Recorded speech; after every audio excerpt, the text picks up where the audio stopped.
guys, welcome to the Coach Dev Academy Lab Guide. I'm Manu from Modox Motorsport, and today we're going to do the week 8 of the IMSA Racing Series. We travel to Sebring track, so really bumpy track, and we take a look how fast lap is and then analyze. Let's go.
Okay, so welcome to Sebring, amazing track to this combination to IMSA Racing Series.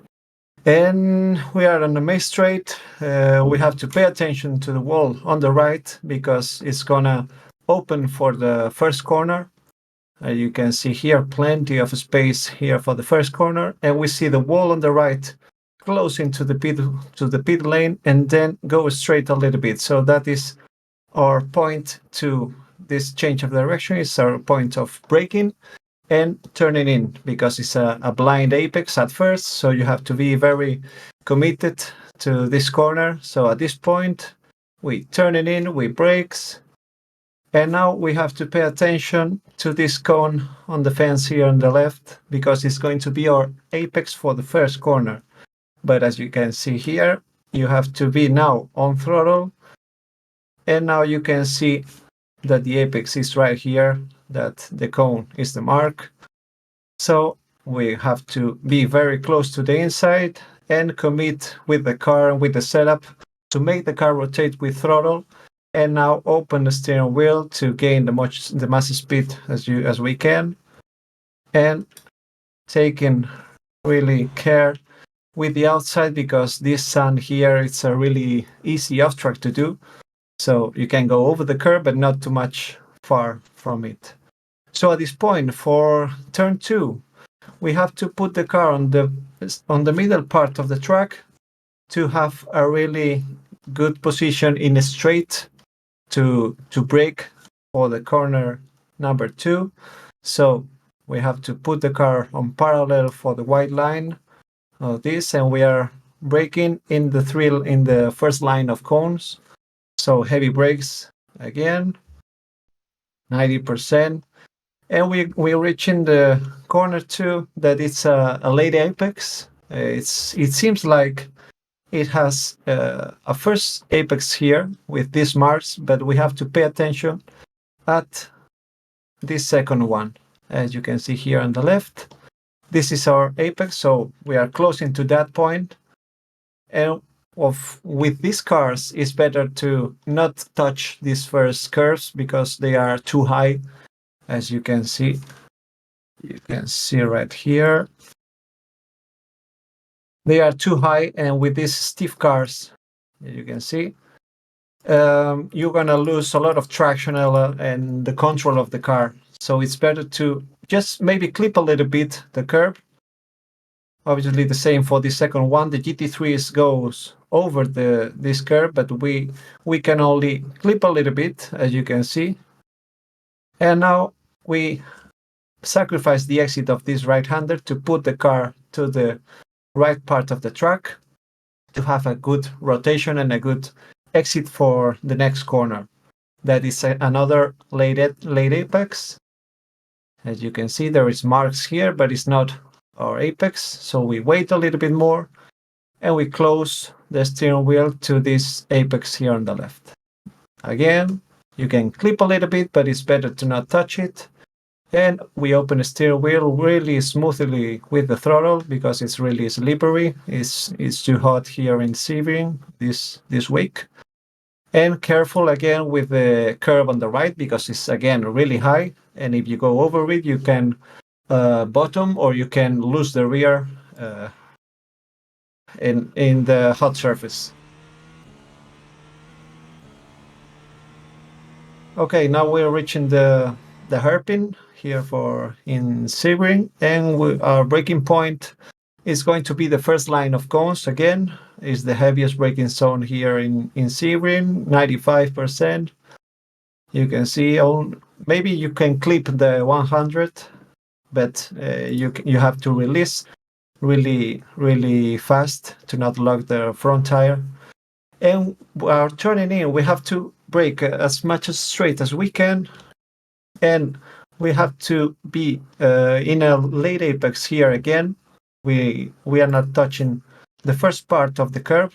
This one we have to wait a little bit more to have a good rotation and a good exit and good traction to put the car in a straight position, full throttle at this point, and go over this curve completely in a straight line. And we go through this section of fast corners, no problem with these ones. Now we place the car again to the left part of the track, and this brake for this corner, we are going to brake in a little bit further of the first line of cones. Again, really heavy brakes, nearly the 100%, 95, 98. And again, in this corner, we don't touch the curves on the inside. They are really high.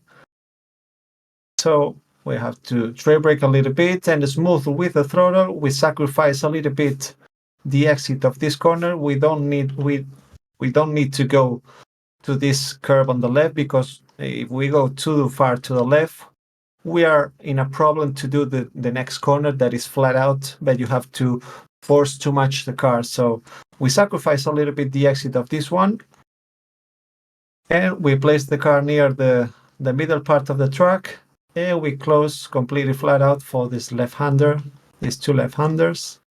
Again, depending of the setup that you are using, you can lose a little bit the rear if you force too much the car there.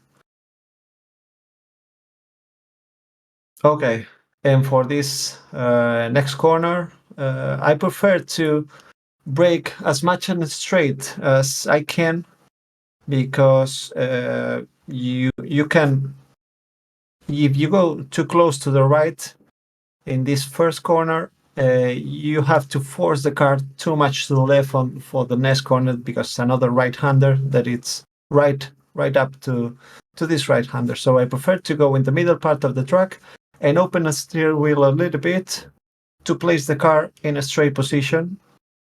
You can see we find this first line of cones a little bit far. We brakes, and we try to brake, as you can see, in a straight line to have a good brake, not locking up the front tire, and to have a good rotation in this corner. Obviously, again, avoid the curve on the inside. They are completely really high and really smooth. You can see here, really smooth with the throttle on this one, because the car now has a lot of grip, but then lose a little bit, so can have a little bit of oversteer at this point. Really dangerous, this sand of the left, because if you go with the car with a high weight and you touch the sand, you can spin. Okay, this session is no problem, completely full throttle. And for this left-hander, Now we have to be on parallel for the next braking zone here on the left, so we have to cut a little bit, and now place the car in a straight position and start braking in the first line of cones again. Brake 90%, heavy brakes here. And now for these chicanes, we have to go over this curve. Be very careful, because if you go too wide, or if you go too close to the inside, you can find a really high bump, or you can find a slowdown and ruin your race. So just the right wheels over the curb. Now smoothly with throttle again. For the next corner, a lot of GT3s goes over the curb, putting the left wheels above the curb on the inside, so that makes the car helps to rotate a little bit more. But with these cars and the downforce that they have, we don't need to put the car there. But we have to close to the curb, and now we open the steering wheel to have a good rotation for this turn 15. As you can see, we opened the steering wheel, and now we close to the inside. Again, this corner, this curb, a lot of GT3s goes put the curbs on the middle part of the track with right wheels above the curb, but I prefer to go a little bit farther and only put the two right wheels over the curb, so no problem with bumps or loss of traction in this situation. You can see full and plenty curb here on the left, a lot of space, and we are on the back straight of Sebring, and we're reaching another one of my I think it's one of the trickiest corners here in Sebring, the last corner, because there's a lot of bumps. You have to brake in not in a straight line. You have to maximize the braking on a straight line, but you have to be turning in a little bit to close into the corner. So as you can see here, we turn it in completely flat out, and as we're reaching this last white line, we have to start with brakes and try to brake on as much as straight as we can, trying to open the steering wheel to find this white line on the left, to have a good rotation and a good corner speed. I'm gonna miss a little bit the apex here on this corner, because you can close a little bit more to the inside. But before this bridge, you have to start with throttle. Before the bridge, obviously you can go a little bit closer to the inside, but there is a lot of bumps here. But if you go with these high downforce cars a little bit further of the apex, no problem, as much as you start with throttle before the bridge, because you are gaining a lot of speed at this point. And now full throttle, we open the steering wheel to maximize the speed, and now we find this bump here on the left, but it's no problem. You can use all the track here at the outside part of the last corner. And that's the lap here in Sebring International. Okay, so that's for me for the week 8 of the IMSA Racing Series here in Sebring. It's going to be a lot of participation here. People love to race here. I like to race here. And again, pay attention to the racing lines, to the smooth with the throttle, with the curbs.